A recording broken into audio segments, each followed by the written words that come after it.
I might have been glued to Spotify for over 90,000 minutes this year, but hey, it was worth it to find the best albums of 2024. Here are the top 10 that blew me away.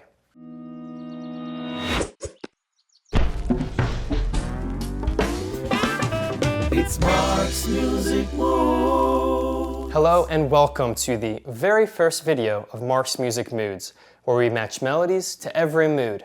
I'm your host, Mark, and today I'm kicking things off with a countdown of my top 10 albums of 2024.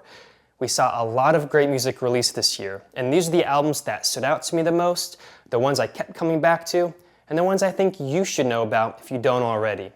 We have some indie, some pop, electronic, rock, hip-hop, and country even, so there's something for everyone. Now, as we count down, know that these albums are ranked in a loose order from great to excellent, so don't get too caught up in all the numbers. And of course, I didn't listen to every album released this year, so if I missed one that you think deserves a spot, let me know in the comments. I'd love to know what your favorite albums of 2024 were. Oh, and stick around after the list for some honorable mentions. And without further ado, let's begin. Starting off at album number 10, we have Pulsar by L'Impératrice, released June of this year. Pulsar is the third album from the French new disco pop group, and to me, frankly, sounds like dancing at a French discotheque with robots in outer space. I mean, the whole thing's built on these laid-back yet groovy bass lines, these punchy drum machines, and a variety of very colorful synths. It's all wrapped in these elegant string sections that also really help bring out the disco sound. Our lead singer, Floro Benguigui, delivers a very silky and chic vocal performance, often singing in a rhythmic, almost conversational style that comes off effortlessly cool. Now, being obviously a Parisian group, about half the tracks on this album are in French, while the other half are in English. And lyrically, the album touches on typical dance themes, but it's framed through a very futuristic robot in space lens that gives it a fun twist. An exemplary song of Pulsar is the second track, Amor Ex Machina, which seems to tell the story of an android falling in love with a human astronaut, grappling with the unfamiliarity of these newfound emotions. Instrumentally, we have this bass line groove very similar to Daft Punk's Around the World, as well as the super filthy and wobbly synth motif that very quickly becomes the standout elements of the track. And of course, it wouldn't be disco without the quintessential short staccato violin stabs thrown in there for good measure. So, all in all, Pulsar is just a fun, easy to enjoy French disco album that pairs well with just about anything. Whether you're cooking dinner, setting the vibe for a party, or just in need of a quick mood booster. If you're a fan of Daft Punk, or simply love a good groove, Pulsar from L'Impératrice is definitely worth checking out. Moving on to album number 9, we have Alla Sala by Khruangbin, released in April of this year. Khruangbin is a neo-psychedelic funk trio from Houston, Texas, whose mostly instrumental music blends a large variety of genres across the globe. Their fusion of Thai funk, Afrobeat, Latin rhythms, and Middle Eastern melodies hit the sweet spot for mellow background music and low-key living room jiving. A la sala, which is Spanish for to the room, is a phrase bassist Laura Ochoa used to shout as a child to get her family to gather in the living room, and I think it perfectly captures the record's spirit. Take the track May 9th, for example. With its subtle bird song, mid-tempo trot, and wistful vocals, one can't help feel like they're on an early morning walk, patiently waiting for the seasons to change. Or the nostalgic album closer, Les Petites Grises, that blends soft piano notes reminiscent of Eric Sadie's Gymnopédies No. 1 with backyard ambience, evoking the feeling of wandering through an empty childhood home, reliving cherished memories. But this is still a Khruangbin album, so there are plenty of tracks that will make you want to move, like the lively Pon Pon, for example. Laura Ochoa's iconic warm bass lines and Mark Spears' reverberated electric guitar engage in a playful call and response. Meanwhile, drummer Donald Johnson anchors the song with a tightly kept shuffle beat, creating this infectious African discotheque vibe. And later we get these whispered Spanish lyrics that just add a nice sultry conversational touch to it all. Another notable track is Todavia Viva. What starts with an understated coolness in the bass line and guitar turns into a much funkier and tongue-in-cheek groove as our drummer brings in a mix of flexitones, cowbells, and shakers to give the song a more playful texture.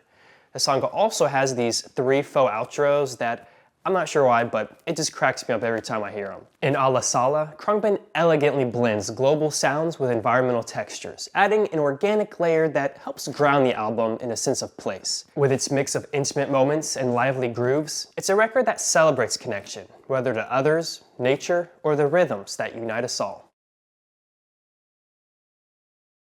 Coming in at album number 8, we have Shinbang Gumi by Ginger Root, released in September 2024. Ginger Root is the solo project of Chinese-American, multi-instrumentalist, producer, songwriter, and visual artist Cameron Liu. He blends 80s Japanese city pop, indie, and disco into a vibrant lo-fi sound he self-describes as aggressive elevator soul. Entirely self-produced, Shinbang Gumi, a Japanese term that translates to a new season of a show, is a concept album that tells the story of Ginger Root, who was a newly fired music supervisor in 1987, starting his own media conglomerate, Ginger Root Productions. The album mirrors Cameron Liu's own journey as an artist, reflecting on a new chapter of his life as he navigates creativity and self-discovery after achieving fame. Liu further expands the narrative landscape through a series of accompanied music videos that form a cohesive film full of retro charm. The track No Problems acts as a TV show's opening title sequence to this story, with its funky keyboard hooks, bouncy chorus, and dazzling orchestral touches with these grandiose bell tolls. It's a larger-than-life opening that beautifully sets the tone for Shinbang Gumi. Another highlight track and personal favorite of mine is All Night, a song that has all the lo-fi quirks and playfulness of a Wolfpack jam session before spiraling into this frantic MIDI bassline breakdown that never fails to blow my mind. Or the track Only You, a more modern take on the city pop genre, with Liu's soulful vocals that are followed by these bright glockenspiel motifs and swirling synth glissandos, all before winding down with a callback to the opening track No Problems. And it's little reprises like these that help blend the album into a more cohesive idea. So all in all, Shinbang Gumi is a vibrant showcase of Cameron Liu's boundless creativity, blending Japanese city pop with 70s Western dance music into a playful, retro, futuristic album that feels universally enjoyable. Especially with its accompanying film, Shinbang Gumi is a cohesive narrative full of charm and personal flair, driven by an unapologetic passion that's surely to put a smile on anybody's face. Number 7 belongs to an album full of timeless tunes, and that is Trail of Flowers by Sierra Farrell, released in March of 2024. Now, 2024 was an interesting year for country music. We saw artists like Beyoncé, Post Malone, and Jelly Roll put their own modern pop twist on the country genre. But Sierra Farrell takes the complete opposite approach on this album by embracing music of the past. Trails of Flowers is a beautiful mix of Americana, folk, jazz, blues, and Appalachian music, all wrapped into a sound that feels both timeless and personal. Sierra Farrell's love for these genres stems from her unique journey when she left her home in West Virginia to pursue a career in music. As she hitchhiked, hopped trains, and busked across the US, she drew inspiration from the music of the places she visited. She ultimately found her way to a record deal and settled in Nashville, where she channeled her life experiences and the wisdom she gained from her travels into this album. The album opens up with American Dreaming, an honest introduction where Sierra reflects on the nomadic lifestyle she once led and the hardships she had to endure in pursuit of her own American dream. Next up is Dollar Bill Bar, a catchy dive bar anthem where Sierra showcases her clever lyricism with a chorus describing how if she had $1 for every cowboy and sailor who had given his heart to her, she could, quote, break 100 at the Dollar Bill Bar. We also have tracks like Wish You Well and Money Train that approach the trials of love and relationships with a sense of wisdom and maturity, showing Sierra's growth not just as an artist, but as someone who's lived and learned. And one of my personal favorites, I Could Drive You Crazy, a playful track where Sierra humorously confesses through the lyrics that she can't cook, fish, or do much of anything except drive you crazy. The song puts Sierra's fiddle playing front and center, beginning with a simple, dignified melody that builds into a rowdy, free-spirited hoedown. Trail of Flowers highlights Sierra Farrell's unique ability to draw from a wide range of historical American music and craft stories that feel both timeless and authentic. With her old soul charm and a voice that carries the weight of her journey, Trail of Flowers captures the wisdom, resilience, and authenticity of someone who has truly lived. Whether you're a country fan or not, this album offers something universal that anyone can connect with. At number 6, we have an album from a rather recluse duo that, when they do release a record, it's often one that you don't want to miss. And that album this time is Loss of Life by MGMT, released February 2024. This is the 5th studio album from the genre-bending duo MGMT, who first rose to fame with their indie pop classics like Electric Feel and Kids back in 2007. That is before infamously veering away from mainstream expectations with subsequent albums that were much more experimental and psychedelic. Well, now the members are in their 40s, and MGMT deliver a much darker, introspective record that grapples with death, mortality, and what life's purpose is. They manage to offer wisdom and comfort on these topics in a way that merges their signature psych pop sound with a more mature tone. Sonically speaking, Loss of Life is a relatively less synthesized endeavor for the group, drawing inspiration from 80s and 90s soft rock, or as MGMT puts it, no more than 20% adult contemporary.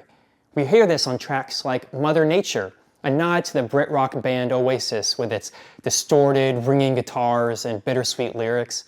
Meanwhile, People in the Streets channels Pink Floyd's cinematic production, gradually unfolding instrumentation and societal commentary. But despite these noticeable influences, Loss of Life is still an MGMT album.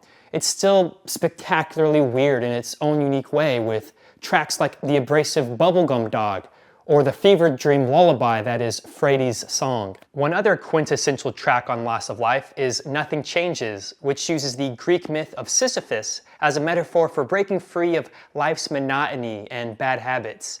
It features a heavily layered mix of warbling electric guitars and melancholic atmosphere that I think any Smashing Pumpkin fans could appreciate. That is, until the song's bridge, where this unexpected MIDI trumpet solo bursts in, as if straight out of a cosmic jazz lounge. And then we have the 2 title tracks that bookend this record, which, frankly, I think reach a new level of eccentricity for MGMT. The final track starts with these decrepit synths and, honestly, one of the most beautiful melodies I've ever heard, before it slips into this icy ballroom fanfare, and then further goes into this pulsating IDM breakbeat, and then only then to get sucked into this black hole of noise and collapse in on itself. I mean, the whole thing sounds like it was written to soundtrack the death of a protagonist in an A24 film. I could go on and on about this record, but ultimately, Loss of Life is MGMT's embrace of life's impermanence, delivered with a mix of beauty, humor, and surrealism. It's the kind of album that feels like a lifeline for anyone facing a midlife crisis, where MGMT gently reminds us, yes, life is short and challenging and unpredictable, but isn't that the beauty of it? Now, halfway through the list at number 5 is, in my opinion, one of the most entertaining albums of the year, and that is No Hands by Joey Valence and Bray, self-released in June 2024. This is the second self-produced album from the absurdly audacious hip-hop duo, with an album cover that I think perfectly captures the record's tomfoolery. The duo pairs Beastie Boys-style rapping with instrumentation that is inspired by early 2000s video game soundtracks and rave club bangers, creating a sound as nostalgic as it is forward-thinking. Take the aggressive album opener, Bust It, with its big beat percussion and growling bass line reminiscent of The Prodigy, just before the track hops into a drum and bass breakdown that could have easily come from a PS2 Sega racing game. And then there's Like a Punk, an electro-punk track where this gritty guitar riff collides with this frenzied drop that would have lit up any 90s rave club. I mean, to me it honestly sounds like the embodiment of a Sonic the Hedgehog soundtrack with its fast-paced and chaotic energy. We've also got the old-school hip-hop title track, which brings the groove on a funky saxophone sample and some slick turntable scratching courtesy of Z-Trip. Or the quintessential club anthem, The Baddest, a balls-to-the-wall dance floor banger that I think deserves to be nestled next to any Little John or Pitbull track on a Club Classics playlist. Now, when it comes to lyrics, Joey Valence and Bray ditch most of the conventional rapping tropes for bars that are both outrageously goofy and boldly corny. We have lines like, "When I was 10, I was sipping Shirley Temples. Present day, I'm still sipping Shirley Temples." Or the Mario Kart reference, "It's 2 players, it's co-op, it's split screen. I'm OP, my shell's blue, your shell's green." And who else could turn a Benton reference into a flex with, "She said she wants to see a party trick. This ain't a watch, this an Omnitrix." No Hands is riddled with enough cheeky internet memes and video game references to make gamers and the chronically online drool. And it feels like hip-hop that was written for Gen Z and millennials who grew up quoting Vines and arguing over Mario Kart tracks and binging Cartoon Network all night. So in the end, No Hands is a love letter to a generation whose childhood was spent with eyes on a screen or hands on a controller, when the birth of the internet became a playground for pop culture of all decades to collide. Joey Valence and Bray capture the spirit of this chaotic period with a mix of Y2K nostalgia and retro electronica, mixing video game-esque music, drum and bass, and old school hip-hop into a celebration of the digital age. Add in lyrics from meme lords that never, not once, take themselves seriously, and you've got hands down one of the most entertaining albums of the year. Album number 4 is from a personal favorite band of mine, and that is Paradise State of Mind by Foster the People, released in August of 2024. Now, for many, Foster the People will always be synonymous with the massive success of Pumped Up Kicks, which dominated airwaves back in 2011. And while their later releases often sit in the shadow of that debut for casual listeners, Paradise State of Mind is a stunning reminder that the band has not lost their spark. On their 4th album, the band takes their signature indie pop earworms soaked in synths to the dance floor, embracing the vibrant energy of 70s disco and funk, but also venturing into some uncharted territory for them. The group also introduces lush orchestral strings, a hallmark of classic disco, across the album's entirety, adding a breath of life we've never really heard from the group before. Take the single Lost in Space, for instance, a track that could easily serve as the theme song to a 70s space opera with its epic string arrangements, bouncing bass line, and soaring opera background vocals. Or the track Let Go, with Mark Foster's signature vocal harmonies and a climactic orchestral suite that ends in dramatic resolution. Now, Foster the People have always been ones who fill their songs to the brim with detail, and I think Paradise State of Mind sets a new peak for them. Every note from every instrument, from every song on this record, has just so much texture and character to it. It's like listening to music in 8K or something. The spectrum of sound on this record takes advantage of the entire range of human hearing, or at least mine, making for a deeply immersive listening experience. And as I mentioned, the band does take some risks on this record that I think greatly pay off for them. Nowhere is this more evident than in my personal favorite song, Feed Me, a wickedly funky track where Mark's sinister vocals collide with a string arrangement that could easily soundtrack the boss battle with Bowser himself, I don't know. And then there's Glitch Zig, a track that opens with a glitchy IDM beat reminiscent of Aphex Twin, before finding a way to end with this evocative trumpet solo that stretches for almost 2 minutes. So all in all, Foster the People have proven with Paradise State of Mind that they're not interested in recreating what made them famous. By experimenting with new genres and pushing their creative boundaries, they've crafted a colorful album that's both bold and fun, securing their place as one of the most refreshing acts in modern indie pop. At number 3, we have an album that has been turning a lot of heads this year, and that is Two Star in the Dream Police by McGee, released in February 2024. Michael Gordon, better known as McGee, delivers a debut album that is as poppy as it is experimental, as familiar as it is foreign, and as haunting as it is beautiful. Every track adheres to a classic pop structure, featuring infectious melodies that channel the timeless charm of 80s soft rock and R&B. Even McGee's youthful vocal delivery abides by these standards. However, it's the production that transforms Two Star in the Dream Police into something otherworldly, drawing inspiration from the highly compressed, low-quality music he would pirate as a kid. McGee deliberately removes the fine details out of the mix for a uniquely textured production. Each instrument is crushed, hollowed out, and distorted into something only vaguely familiar. Like the track Break the Spell, that sounds like a lucid dream of a performance at the bottom of the ocean. Or Are You Looking Up, a catchy track that has about the same fidelity as a GIF that's been downloaded and re-uploaded a million times.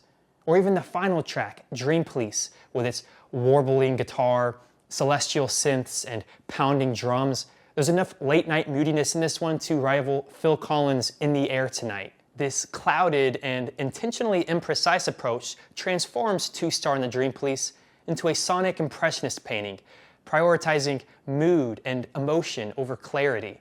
The result is a dreamlike experience, one that invites the listener in to fill in the gaps and create their own meaning within the haze. One other distinctive element on Two Star and the Dream Police is McGee's unique guitar playing, garnering attention from legends like John Mayer and Eric Clapton. It's a raw improvisational sound built on atonal riffs and spontaneous pick attacks that are all drenched in thick layers of distortion that garble it all into something alien, like the guttural guitar punches in Riley and I that tear through a blown-out amp, or the glittering guitar solo on Candy, where McGee practically tries to tame his own guitar as it buckles and kicks under his fingers with bum notes. It's almost as if McGee has found a way to tap into the stream of consciousness of his own guitar. And so, while most artists are striving for the clearest, most detailed mix, McGee works in the abstract, deliberately leaving out details to create a spirit of liminality in his music. Even with its catchy pop melodies to grasp onto, Two Star and the Dream Police drifts by like a series of surreal dreams, leaving you with more questions than answers. All the way up at number 2 is an album that felt like a hidden gem of 2024. And that album is Where We've Been, Where We Go From Here by Frico, released in February 2024. This is the breathtaking debut album from the Chicago-based indie rock band whose emotionally raw sound combines early 2000s indie rock, think Arcade Fire, with romantic-era classical ballads, capturing a wide spectrum of feels in just 9 songs. Most of the tracks on this record generally fall into 2 distinct categories.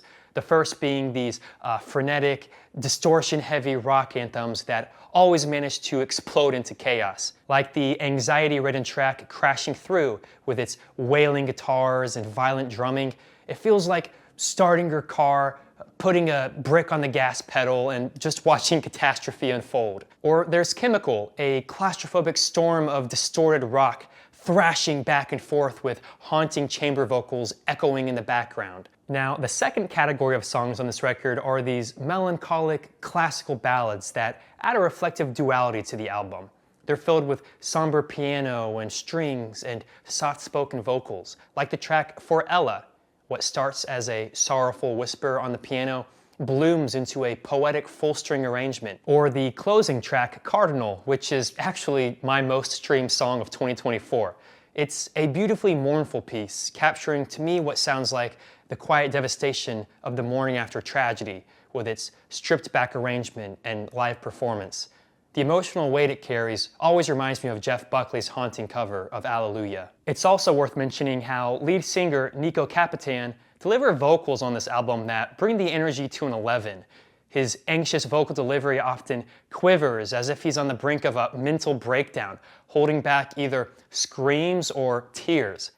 Pair this with the melodramatic lyrics that typically skew towards pessimism, and you've got yourself a true indie record. But it's not just Nico carrying this intensity. Frico often makes powerful use of ensemble vocals that elevate the emotional charge of the album. Like on Frico's most popular track, Get Numb to It, where Nico bitterly shouts with a chorus of anguished voices the hopeless refrain, "It doesn't get better, it just gets twice as bad, because you left, so you better get numb to it." Man, I would not take breakup advice from this guy. With Where We've Been, Where We Go From Here, Frico isn't just delivering an album, they're ushering in a new era of indie rock for today's youth. The band's emotional range from strung-out rock anthems to contemplative ballads offer a cathartic release that makes for a refreshing breath of vulnerability amidst today's polished mainstream. Because Frico's music isn't just meant to be listened to, it's meant to be felt, deeply, And as Frico carves out their space in the indie rock landscape, one thing's for sure, I can't wait to see where they go from here. And at the top of the list, coming in at number 1, is a very special type of album that doesn't come around very often. And that album is Only God Was Above Us by Vampire Weekend, released April 2024. This marks the 5th studio album from the New York-based trio, who are known for their blend of Baroque pop, African rhythms, preppy indie punk, and intellectual lyrical flair. And while the band has always experimented with different sounds from album to album, many consider this a return to form for Vampire Weekend. Only this time, it's taken to an unapologetic extreme. Only God Was Above Us thrives on the contrasts between elegant live classical instrumentation and the raw, abrasive edge of punk rock. A balance that perfectly captures the chaotic yet vibrant spirit of 90s New York. The album is masterfully produced by Ariel Rechtshaid, whose meticulous attention to detail brings the mind-bending, vividly harsh production to life, creating a sound that's both confrontational and thrilling. Take the track Capricorn, for example. What begins as a regal classical piece is soon engulfed by these almost intolerable waves of distorted guitar, as if each instrument were channeled through an industrial-grade power tool. The track Connect then follows with a skittering Baroque piano that wobbles and dances over a steady double bass, creating a sense of fragile instability. And then there's the frenetic energy of Gen X Cops, driven by a screaming lap steel guitar riff that immediately electrifies the track. It's choices like these that highlight the album's fearless approach to fusing elegance with intensity. Lyrically, the record continues Vampire Weekend's knack for intellectual exploration, weaving together philosophical musings, generational identity, and historical tensions. Take the bright and overbrimming track Classical, for example, a song that reflects on how throughout history, it's the victors who define societal values, and how, quote, the cruel, with time, becomes classical. With its distorted guitar wails, squealing saxophone, and fluttering piano, it feels like two generations of sound clashing in a battle for dominance. We also have the humorous Prep School Gangsters, a more traditional Vampire track that delves into generational wealth, and how even the privileged and well-educated can still produce defiant outsiders who fail to meet the success of their family. Vampire Weekend also draws inspiration from 90s hip-hop to occasionally give it that gritty New York City energy, oftentimes pitch-shifting and time-stretching melodies over boom-bap drums to create the illusion of sampled tracks. This can be heard on the emotional track Mary Boone, what sounds like an almost religious piece with its string sections and chanting choir explodes into this colorful hip-hop beat sampled from Soul II Soul's Back to Life, before then gracefully transitioning into this evocative, operatic interpolation of Clair de Lune. It's a combination of musical ideas that, on paper, sound completely absurd, yet they execute it ingeniously. In summary, Only God Was Above Us has proven Vampire Weekend's ability to combine complex musical ideas with profound commentary, birthing something entirely their own while still sounding catchy. Each influence they draw from carries the historical weight of its source, from the delicate strings and piano to the grating screeches of guitars that tear through the mix. The result is a sound that feels like witnessing conversations between generations of history and culture, clashing yet harmonizing in a vibrant, chaotic symphony. Only God Was Above Us is an album that, while at time overwhelms, never fails to amaze. And that is why it's my #1 album of 2024. Well, there you have it, my top 10 albums of 2024. This year had a ton of great music released across all genres, and honestly, narrowing it down to 10 was not easy. If you're curious to sample some of these albums, I've put together a Spotify playlist with tracks from each one. Just check out the link in the description below. I'd also love to hear what your favorite albums of the year were. Did any of these make the list, or do you have others I need to check out? Let me know in the comments. And before we wrap up, I want to briefly mention a couple of albums that, while they didn't quite make the cut, are still worth mentioning. That being said, our first honorable mention is Clancy by 21 Pilots. The duo closes out the Blurryface storyline with an album featuring some big hits and some big misses. From Zero by Linkin Park. After waiting 7 years, Linkin Park is finally making a return with their new lead singer, Emily Armstrong. While the album comes off a bit messy at times, the fact that this band is back at all is worth celebrating. Title Memory EXO by Igloo Ghost, a hyperactive fusion of mutated electronic genres featuring one of the coolest album covers of the year. Mahal by Glass Beams. While technically an EP, this hypnotic fusion of psychedelic grooves, Indian classical motifs, and electronica bridge together cultures across the world. The group also has one of the coolest aesthetics I've ever seen. The Moon is in the Wrong Place by Shannon and the Clams. After the tragic death of her fiancé, Shannon Shaw channels the band's signature garage rock and retro soul into an emotional exploration of loss and resilience. Heavy Metal by Cameron Windsor, an intimate album from the lead singer of Geese. It's one some may find spiritual, and others downright annoying. A Dream Is All We Know by the Lemon Twigs, a wonderful collection of vintage-sounding jangle pop. Play this one for your boomer parents and watch them dance. Smile by Porter Robinson, a bubblegum pop blend of pop punk and Y2K electronic, sprinkled with Porter's intimate ponderings. Hyperdrama by Justice, another great album from the French duo, with Tame Impala's 2 features being the cherry on top. Well guys, thank you so much for watching the very first episode of Mark's Music Moods. If you enjoyed the video, feel free to like and subscribe. I hope to have many more coming your way. Until then, take it easy.